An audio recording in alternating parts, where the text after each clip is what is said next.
The role of a husband is to love you as Christ loves the church. And that person would have said, Christ does not abuse us. I am blessed. I am loved. I am confident. I am chosen. Hello, beautiful people. Welcome back to your girl Georgia's World. Today we have with us the lovely and resilient Latoya Rigu joining us today. She's going to be sharing her story with us. But before we get into her story, I know a lot of you that look at this channel are women. And if you're not a woman, you know a woman, I'm sure. And even further, you may be a woman that has the issue of polycystic ovary syndrome or know someone that does. Polycystic ovary syndrome is a health condition that affects 1 in 10 women of childbearing age. Women with PCOS, as it is often called, have a hormonal imbalance and metabolism problems that affect their overall health and appearance. Today's video is sponsored by True Essence Organics. One of their leading products, the Spearmint Balancing Tea, balances hormones as well as treats the symptoms of polycystic ovary syndrome, such as unwanted facial hair, acne, and irregular periods. One pack is a month's supply, and it is recommended to be taken for 3 months. However, a lot of customers see results within just use of the very first pack. If you live in Trinidad and you or someone you know desires these results, contact True Essence Organics on Facebook, Instagram, or WhatsApp. Their products can also be found at Extra Foods Trinidad.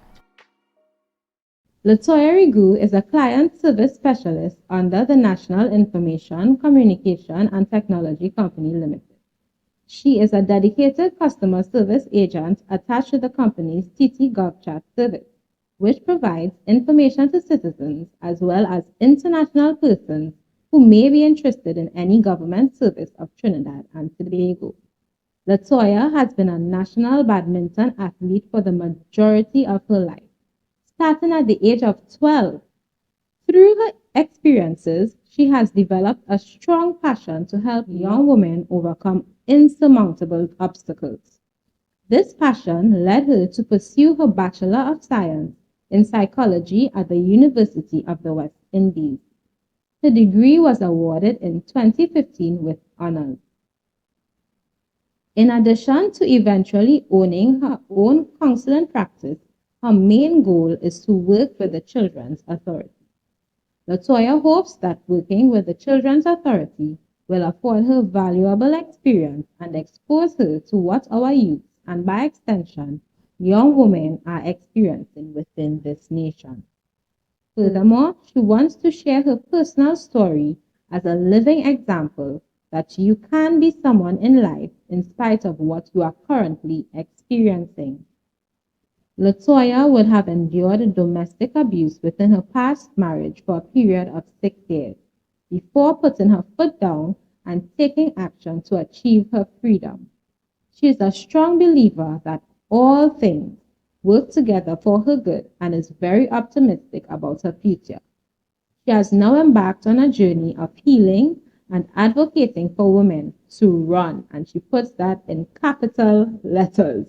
R-U-N, run, as the first sign of a red flag. Within her 6 years of abuse, Latoya would have attempted to take her life on numerous occasions as she felt unloved, worthless, hopeless, and stuck.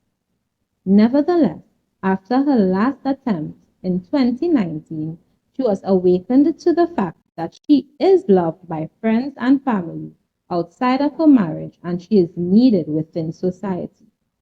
Her last encounter would have changed her perspective on life and given her the extra boost to seek professional counseling and embark on a path of self-healing and self-love. To date, Latoya has spoken out for suicide victims as a survivor on Cite Me on WESN, National Television Channel, TTT, Nikki Media, Help Me, Lifeline Needed, You Matter, Antigua, Girls Got Confidence Conference for ages 10 to 17 years, as well as used her social media platforms to bring awareness. What an amazing story, Latoya. But before we get into the heavy stuff, you started badminton when you were age 12. So that means you were in Form 1 when you would have started. I didn't even realize that you would have started so young. Were there benefits that you would have reaped as a result of being so heavily involved in badminton at such an early age? Yeah. Um, for one, being involved in the sport would have kept me on track with respect to boys, um, because there was the need and the adrenaline to better myself in the sport. It also offered me the opportunity to travel, which was the main reason. That's a good reason. It was the highlight of the entire sporting career. I will never forget when Arnold Roberts paid for the entire team to Wow. go to Santo Domingo. Um, that in itself was an experience that I think I'll never forget. And we did represent, really represented that year. So the sport, being involved in the sport had a lot of benefits. Again, it kept me on track. I was able to channel my anger. I was able to learn a skill. I was able to learn how to interact with people from different regions, not just Trinidad and Tobago. Okay. Well, you mentioned that it would have kept you on track in terms of boys. Is it that you had a history with boys being a heavy focus before badminton came into the picture? No, but going through secondary school and seeing everybody having interactions. I think if I wasn't involved in the sport, I would have gone in that direction instead. But being heavily involved in the sport, it led me to, after school, is go home and be in it because you have training, and on weekends you have tournaments. So there was no room for that in a sense, and in that way, it was basically books and badminton. Okay. Okay. Books and badminton, not books, badminton, and okay. So from what you said, Latoya, in terms of the benefits, it seems that it would do persons very well to have their children involved in extracurricular activities. Well, in your case, it was sports, badminton, at an early age. So you have a son, Liam. Liam is here with us today, so he's just waving me because he heard his name. Liam is a very outgoing and friendly young man. And I think one of the things that I admire most about you, Latoya, is how you would have encouraged his passion. And I'll give you the opportunity to share a little bit about that in terms of what he does at such an early age. I admire you both for it. So can you just share a little bit about Liam first, please? So Liam started off with sports because his mother was an athlete. He started in track, and due to COVID, that was cut short. When it was cut short, I needed to find something that would occupy him because he's a boy, and being a boy mom is a lot. So eventually, I came across a former schoolmate who teaches young children to cook. And I asked him if he'd be interested in learning, and he was open to it. And so the first class that we did, he came back and he said that he wants to continue. So with that, his journey started in the cooking career, baking career, under Sinowet's Cakes and Cuisine. And when I started getting feedback from persons who he made me stuff, and obviously have too much for both of us to eat. So I started giving it out to neighbors, friends, whoever could pass for it, and they started giving feedback that it tasted good, perfect texture, whatnot. And I just said to myself, if it is tasting so good, he is passionate about this, then I'm going to go full on with it. I'm going to push the passion. I'm going to start a business for him. And so the business developed there where now he's the owner of Liam's Bistro and Save Really Life. You can find him on Facebook and Instagram. And he bakes a variety of stuff, cakes, cookies, he makes samosas, brownies, um, just to name a few, chicken wraps and whatnot, stuff. And he has built himself a clientele at the age of 9. Wow. And he knew people at the age of 9 as well under the Muspace. And with that, he's going with it. And I'm fully supporting this venture and passion. Wow. Latoya and Liam, you are both inspiration at just the age of 9. While other children playing video games, you have a whole business, Liam. This is amazing. And you have a wonderful mom backing you. Okay, Latoya, so thank you so very much for sharing your son Liam with us.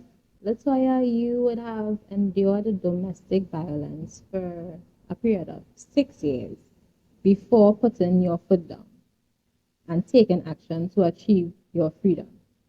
Can you walk us through that experience? What did putting your foot down actually look like? What did it cost you? And also, what has it been like being separated from the abuser? Um, so the abuse started before the marriage. However,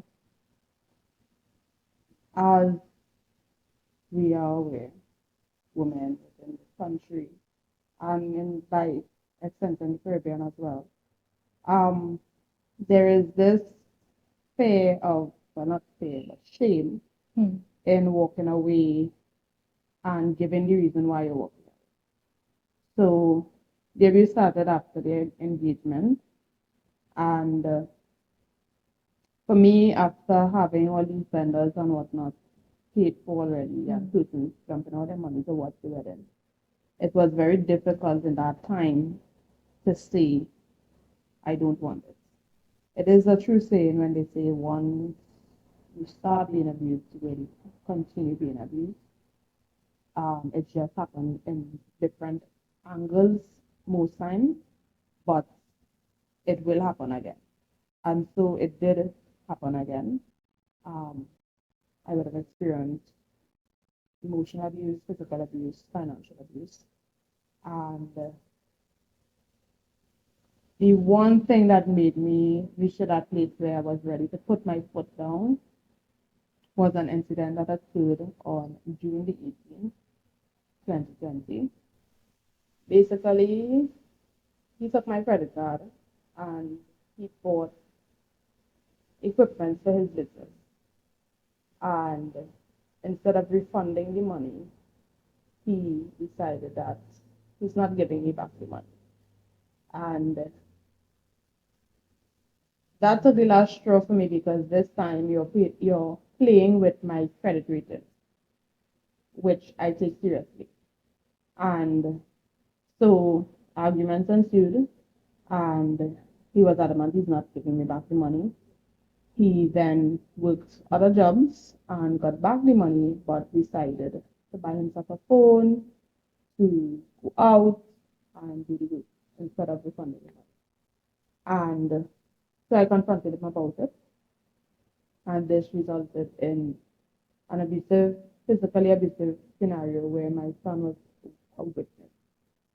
And seeing my child bawling and the fear in his eyes and wanting to come and assist his mother, but I said, don't. That sparked something inside of me. And so when that ordeal was over, I took my child and I went straight to the station and I pressed charges. And I said, that was the end. Like, this is it. Pressing charges and going to seek a divorce. I didn't know how I would have gotten the divorce. I didn't know if I would have gotten the divorce. But in that moment, God came through. Persons put me on to persons who were lawyers. So there was a lawyer who I have not met to date in person, and she would have fought the battle with the police. So after the police pressed charges, I wouldn't go into details about what happened because, police service, they said someone arrested me for saying something. But there was something that they did that was an unfair thing. And so the lawyer getting note of that would have taken my case. And the officer who was supposed to do the case was pulled from the case on that day.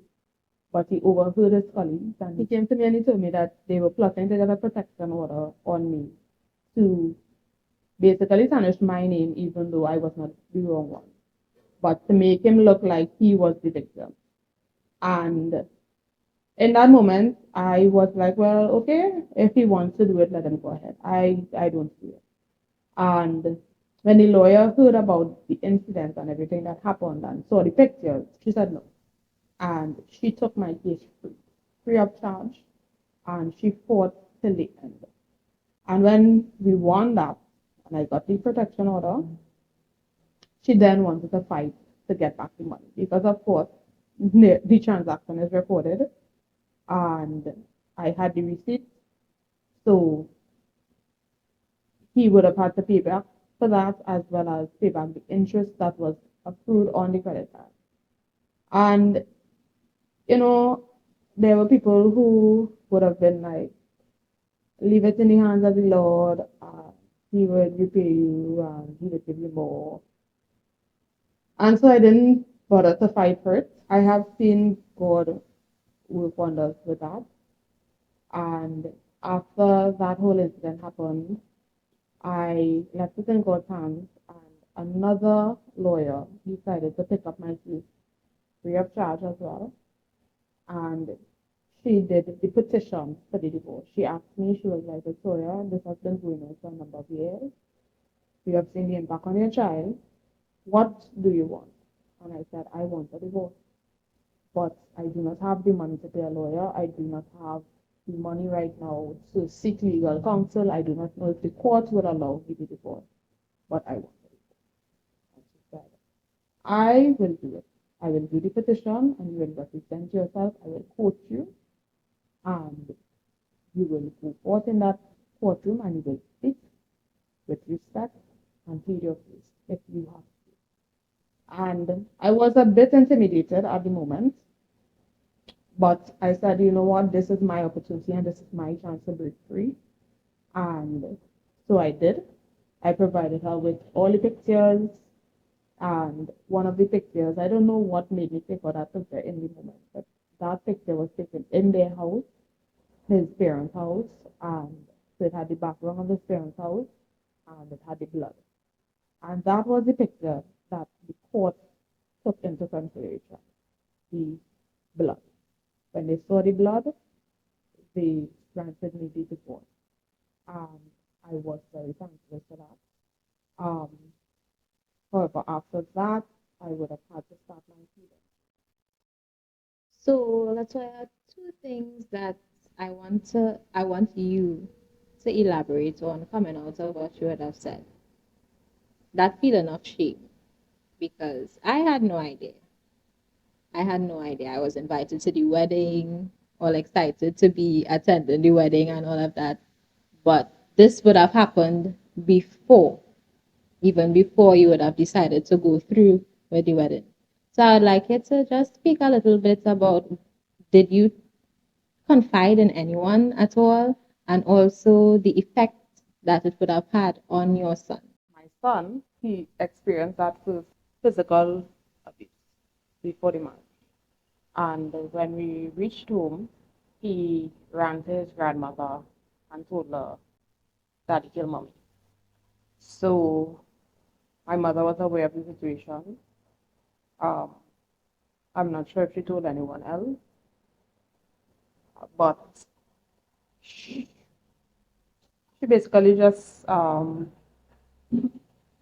consoled me in that moment, and we didn't have that talk about not going through with the wedding. We never had that conversation.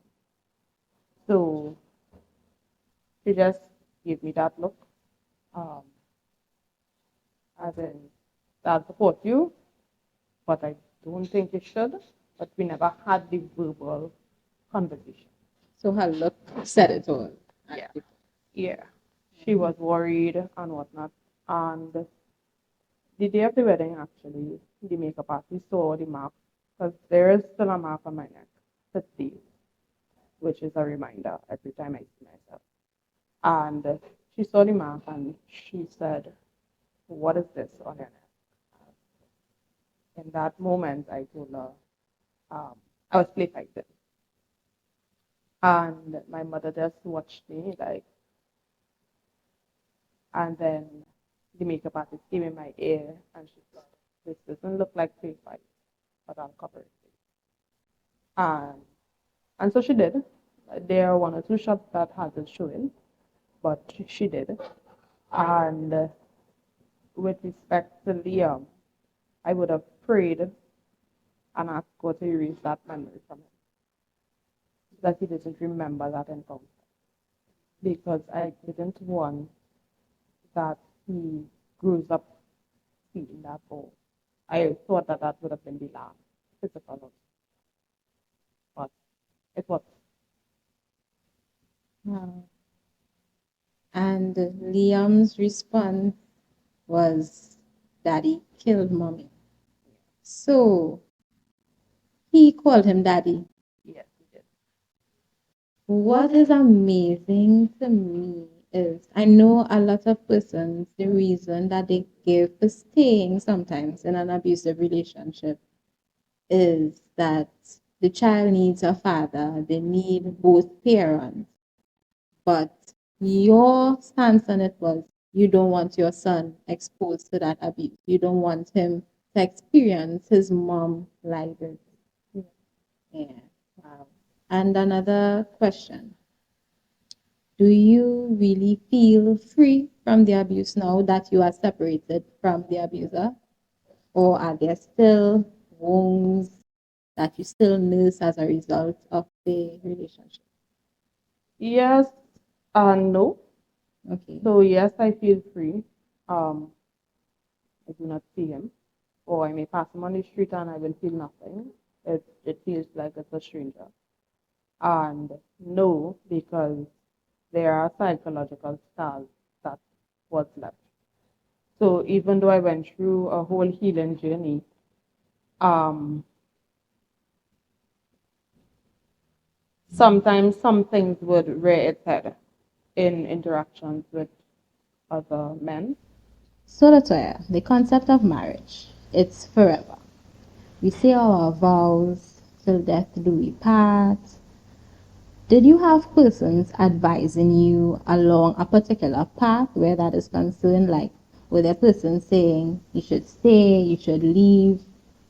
What what was in your air at that time? Um, Throughout the years of abuse, there was a church couple who would have continuously advised that you stay, and because we're growing and this happens in marriages, and um, this is all a part of the rocky road to 7 years, and they kept pushing. You made a vow, and I felt stuck. I felt as though I was always wrong. And then because these were respected church persons, I would have felt that, okay, maybe this is it. Maybe God isn't seeing me, or He doesn't care to stop this. But um, this is what marriage is about. I was confused. I was conflicted. Um, there were other church persons who would have been praying against this, praying against that. And So I still felt confused and conflicted. However, when I made the decision that this was the time, it was time to leave, when that situation happened in June and they saw the effects of it, everyone's tongue changed. Yet they were still saying that they'll just pray about it and, hear what God has to say and whatnot. But by then, I would have developed a relationship for myself with God, and I would have told God, I can't do this anymore. And for the first time after telling God that, there was one couple who would have stated, this is not what God wants for us in marriage. Or This is not what the role of a husband is.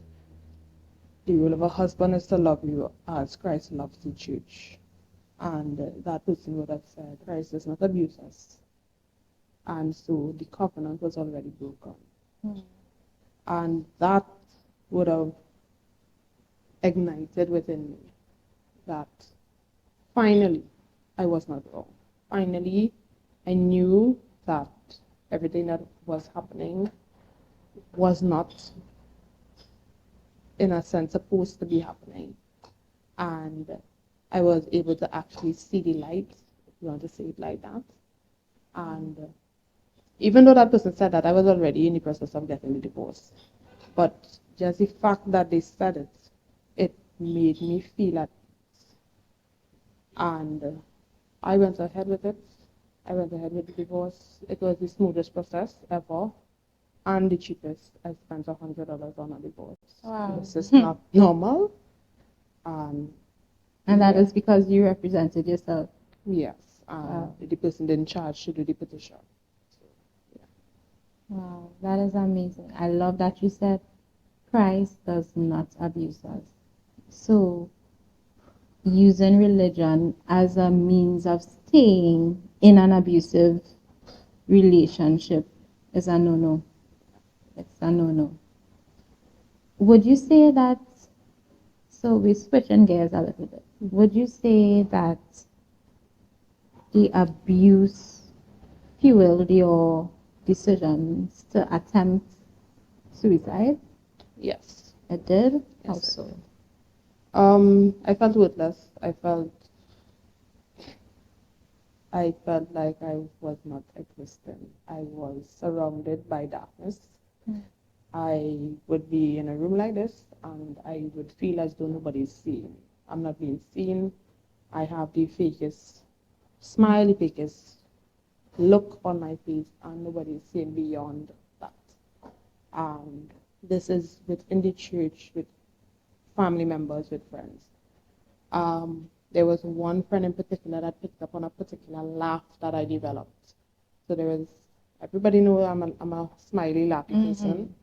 And the laugh, that particular laugh, was a different variation of my regular laugh.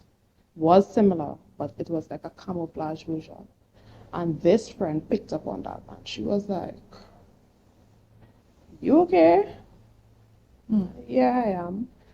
And she's like, what that laugh is about, though, that laugh signals something.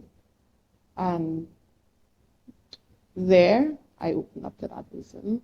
I broke down before that person. And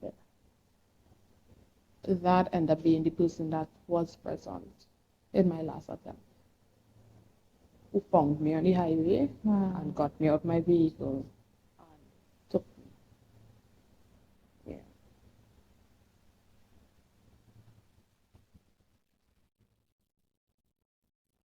That's why I really admire that you would have gone through so much and you still appear to be fighting for your happiness and your well-being. What are some of the things that you do to fight for your well-being and your mental health? One of the things I learned in therapy is to do affirmations. So whenever I feel very low, because there would be times where I'll feel low, I go to my book and I read the affirmations to myself. There was a period in time where I literally had to have affirmations stuck at every angle that I turned. Mirrors, as you open your eye, you must see something. Because again, self-esteem and self-worth and self-love was beaten out of me.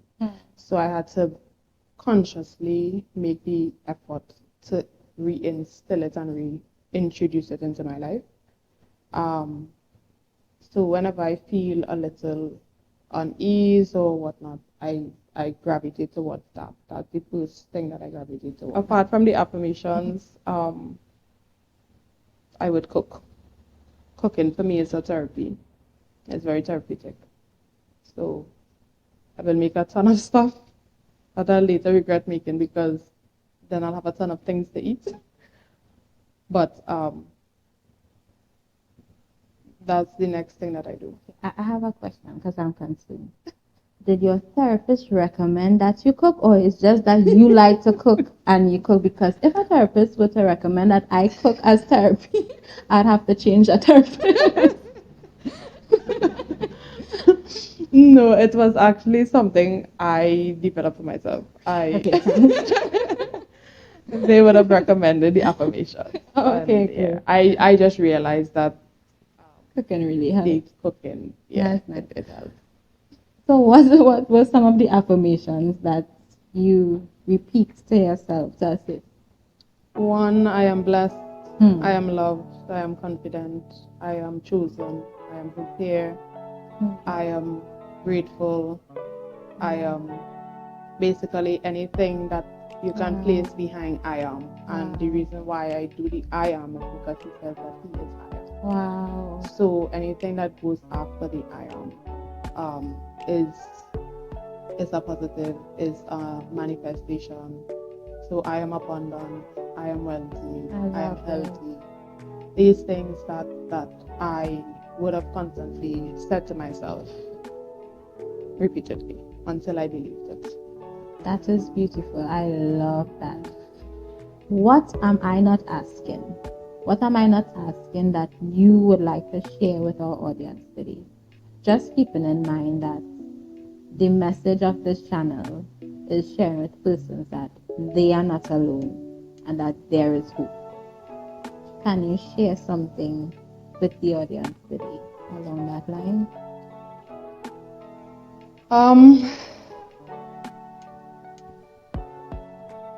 You know, there are moments where you may feel alone. Let me just backtrack a bit. Even though I would have pushed for my divorce and I would have gone into the divorce and whatnot, there was still an aspect where I felt that I had stayed in the abuse because I was lonely. Because there is that period where you have to actually realize that you're doing it on your own. I mean, I was basically doing it on my own regardless, but there is no longer somebody next to you.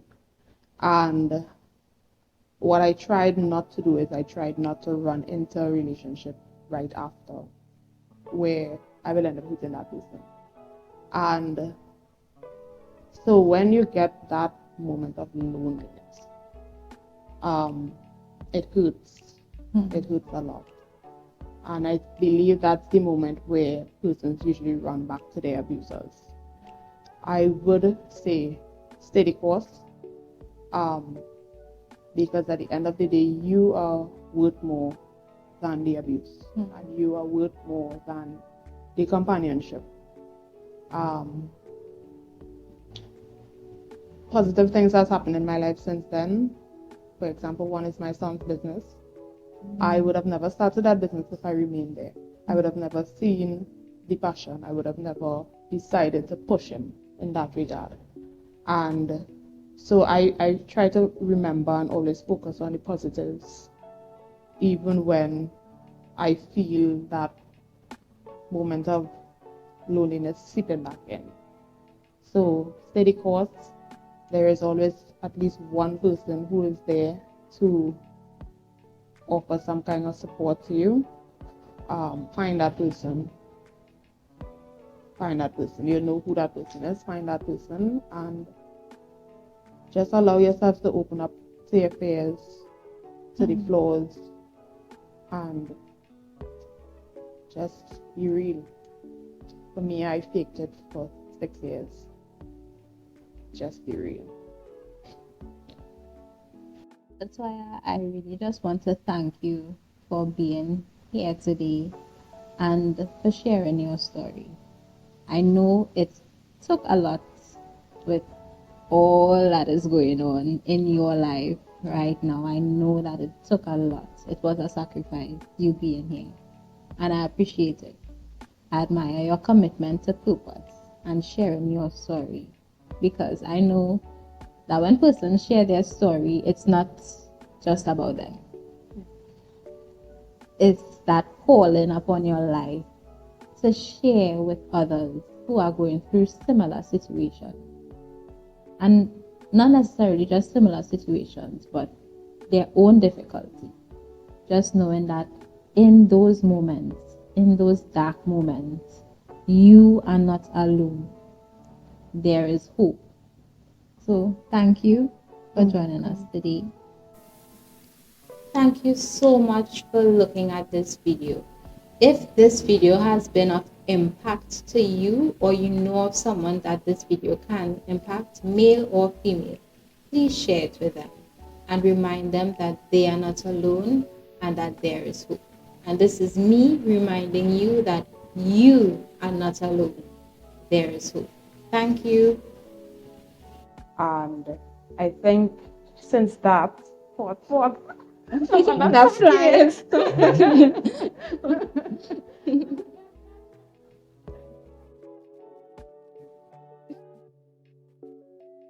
Bye.